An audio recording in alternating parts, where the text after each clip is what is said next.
ಕೆಲವ್ರು ಏನು ಗೊತ್ತಾ, ನಂಗೆ ಎಲ್ಲ ಬೇಡ ಆಗಿದೆ ಆಚಾರ, ಅದಕ್ಕೆ ನಾನು ಪುರಾಣಕ್ಕೆ ಬರೋದು ಬಿಟ್ಬಿಟ್ಟೆ ಅಂತಾರೆ.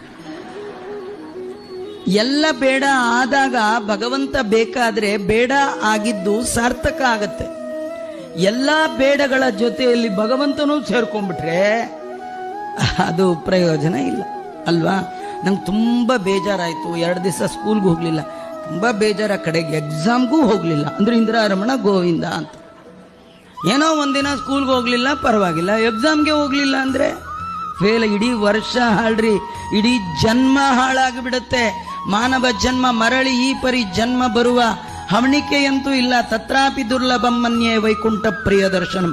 ಮಾನವ ಜನ್ಮ ಬಂದಾಗ ನಿಮ್ಮನ್ನು ತಗೊಂಡೋಗಿ ಎಲ್ಲೋ ಸೌತ್ ಆಫ್ರಿಕಾ ಒಳಗೆ ನೀಗ್ರೋ ಮಧ್ಯ ಹುಟ್ಟಿಸಿದ್ರೆ ಕೃಷ್ಣನ್ ಕಥೆ ಎಲ್ಲಿ ಬರ್ಬೇಕ್ರಿ? ಹೌದಾ? ಭಗವಂತನ ಭಕ್ತರ ದೇವರ ಕಥೆ ಕೇಳುವವರ ನಡುವೆ ನಿಮ್ಮನ್ನ ಸೃಷ್ಟಿ ಮಾಡಿದ್ದಾನಲ್ಲ, ಇದಕ್ಕಿಂತ ಕೃಷ್ಣ